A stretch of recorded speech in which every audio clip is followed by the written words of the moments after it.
बोलिए बजरंगबली की जय।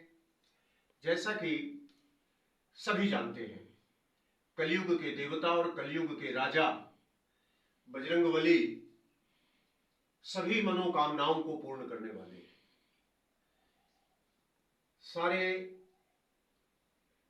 वेदों में, शास्त्रों में जहां हनुमान जी का जहां नाम आता है तो अतुलित बलधामम हेम शैलाभ देहम धनुज मन कृषानुम ज्ञानी नामाग्रगण्यम। भगवान बजरंगबली हर संकट को दूर करने वाले हैं। माता सीता का आशीर्वाद प्राप्त है। अजर अमर गुण निध सुत हो करहु बहुत रघुनायक छो। किसी भी परिस्थिति में हनुमान जी ने संकट का निवारण किया है। लंका जाते समय जाओमंत जी कहते हैं, कौन सो कार्य कठिन जग माही जो नहीं होत तात तुम पाही। काचुप साधि रहा बलवाना पवन तनय बल पवन समाना। हनुमान जी को उन्होंने याद दिलाया। हनुमान जी को स्मरण हुआ कि मेरा तो अवतार ही भगवान राम के काम के लिए। लंका पहुंचे, माता सीता के समक्ष जब वो गए तो उन्होंने मुद्रिका अंगूठी फेंकी।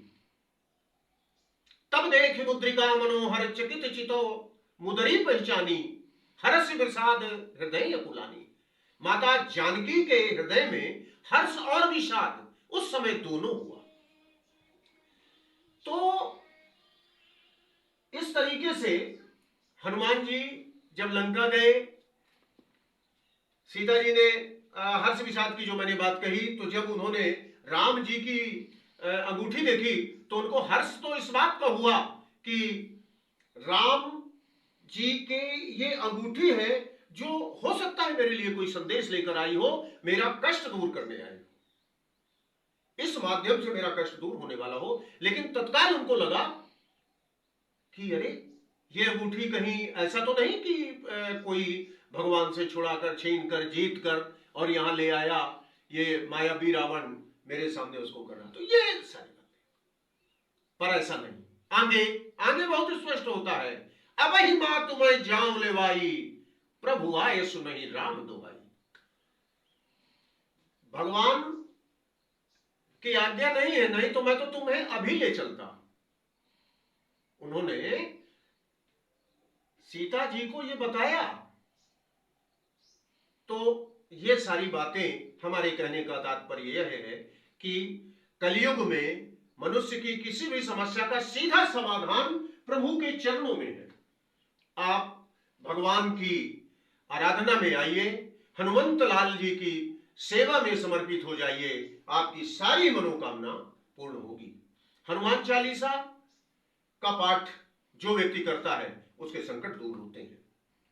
एक चीज जरूर ध्यान रखिए कि हनुमान चालीसा को उत्कीलन करके पढ़ना चाहिए।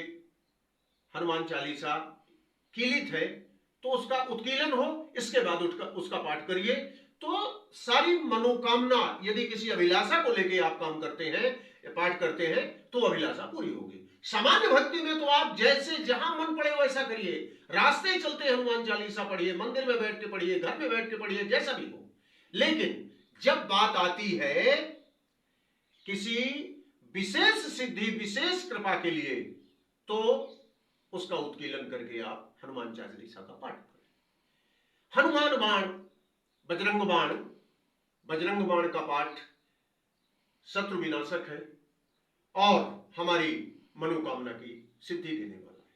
मैं एक विशेष बात यहां यह कहना चाहता हूं, प्रभु के चरणों में बैठकर सुंदरकांड, रामचरितमानस तुलसीदास जी ने जो लिखा है, यद्यपि तुलसीदास जी ने कहा स्वांताय सुखाय तुलसी रघुनाथ गाथा भाषा निबंधमत मंजुल मातुनोति, उन्होंने स्वांताय सुखाय के लिए यह लिखा। उन्होंने ये नहीं कहा कि कोई प्रमाणित है या कोई इतना बड़ा हो, लेकिन वास्तव में रामचरितमानस से बड़ा कोई ग्रंथ, कोई अस्त्र, कोई शस्त्र, कोई सुख देने वाला दूसरा नहीं। तो उस रामचरितमानस में सुंदरकांड है। सुंदरकांड जैसा नाम है वैसा ही सुंदर, सारी लीलाएं उसमें सुंदर ही सुंदर है, सुंदर ही सुंदर। तो सुंदरकांड हनुमान जी को समर्पित कांड माना जाता है। जो व्यक्ति सुंदरकांड का पाठ 6 महीने तक निरंतर करता है, उसकी जो भी अभिलाषा हो वो पूरी होती है। चाहे वह राष्ट्रपति बनने का मन में विचार करे, उसकी अभिलाषा राष्ट्रपति बनने की हो, तो सुंदरकांड के 6 महीने निरंतर अखंडित पाठ करने से उसकी वह अभिलाषा भी पूरी होती है। हमारे देश में एक राष्ट्रपति जिन्होंने वास्तव में राष्ट्रपति बनने के लिए सुंदरकांड का पाठ किया था, और वो इच्छा भी उनकी पूरी हुई। सुंदरकांड में किष्किंधा कांड के अंतिम दोहे से शुरू करना चाहिए।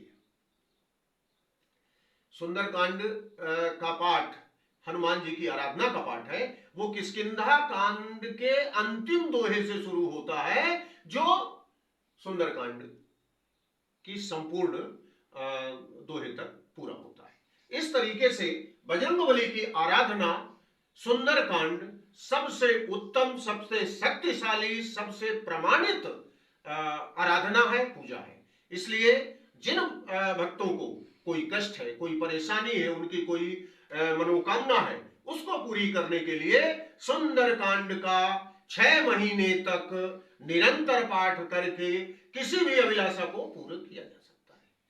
सामान्य तौर से हम सुंदरकांड का पाठ शनिवार मंगलवार को करें तो हमारा कल्याण होगा, हमारी जय होगी।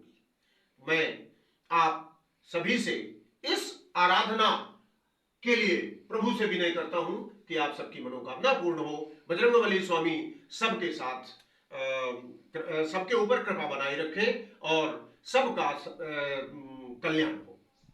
बोलिए बजरंगबली भगवान की जय।